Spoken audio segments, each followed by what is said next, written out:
Hello বন্ধুরা, আজকে আমি আপনাদের জন্য নিয়ে এসেছি মসি নামের একটি ছোট গল্প, যেখানে একটি ছোট্ট মেয়ের কাহিনী, যে একা একা বড় হয়েছে। একদিন সে ভার্সিটি থেকে একা একা ঘরে ফিরছিল, যখন চারদিকে অনেক অন্ধকার ছিল। সে একটা ফ্ল্যাটে একাই থাকে।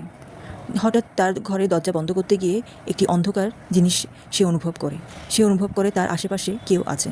সে ঘরে বসে তার পুরনো এই ছবিগুলো দেখছিল, যেখানে তার মা বাবার সাথে পুরনো স্মৃতি আছে।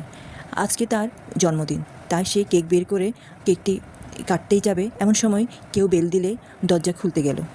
দরজা খুলে দেখে যে এক অজানা মহিলা তার ঘরে প্রবেশ করেছে। মহিলাটি তার মাসি বলে পরিচয় দিল, কিন্তু সে তাকে চিনতে পারল না। মহিলাটি যখন বলল যে সে তার মা বাবাকে চেনে, আর মা বাবার কথাগুলো যখন বলল, তখন সে বুঝতে পারল যে এই মহিলাটি হয়তো তার পরিচিত। সে তখন মহিলাটিকে বলল যে আপনি এখানে? বলছে আমি একটু আজকে রাতটা এখানে থাকবো। তখন মহিলাটির সাথে সে ভিতরে গেল আর কেক কেটে দুজনে খেলো। মেয়েটি যখন রাত্রে শুয়ে পড়ল, তখন তার মনে হলো তার আশেপাশে কিছু একটা আছে। সে হঠাৎ আওয়াজে ঘুম থেকে উঠে ভয় পেতে শুরু করলো, কিন্তু ততক্ষণাৎ সে দেখলো যে এখানে কোনো একটা ছায়া আশেপাশে ঘুরঘুর করছে। সে তখন আবার শুয়ে পড়ল। তখন সে আবার হঠাৎ এই ছায়া দেখলো আর ভয় পেয়ে গেল। তারপর সে উঠে তার মাসির রুমে যেতে হঠাৎ ওর মাসিকে দেখে ভয় পেয়ে গেল। ওর মাসি কাছে যেতেই দেখছে যে ওর মাসি তখন হেসে খুশে বলছে যে আমি একটু ধ্যান করছিলাম, বলো তোমার কিছু লাগবে নাকি? তখন সে আবার তার রুমে গিয়ে তার এক ফ্রেন্ডকে ফোন করলো। সে বলল যে আমার ঘরে একজন মহিলা এসছে, আমার তাকে অদ্ভুত মনে হচ্ছে, কিন্তু আমি বুঝতে পারছি না সে কে।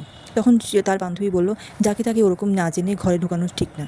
তুই এগুলো নিয়ে গুগলে সার্চ কর, এগুলোর ব্যাপারে নিশ্চয়ই কোনো না কোনো কিছু উদাহরণ থাকবে। সে তখন এগুলো নিয়ে যখন সার্চ করতে গেল, তখন সে দেখলো যে এসব ব্যাপারে সবাইকে সতর্ক করা হচ্ছে, যে কাউকে না জেনে কোনোদিনও একা ঘরে থাকলে ও ধরনের মানুষকে রাখা ঠিক না।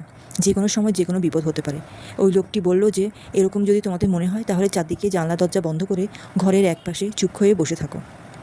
সে তাই করলো। সে সব কিছু বন্ধ করে যখন শুতে গেল, আমরা দেখলাম কেউ ওর মাথা থেকে একটু চুল কেটে নিল। তখনই আমরা দেখলাম যে এই চুলগুলো ওই মাসিটাই ওর এসব করছে। তখন ওই মাসিটা একটা পুতুলের মধ্যে চুলটা যখন পেঁচালো, তখনই দেখলাম যে এই মেয়েটি একটু অন্য ধরনের ফিল করছিল। ওর চোখ কালো হয়ে গেছে। ও ও একটা আত্মায় বসে নিয়ে আসলো।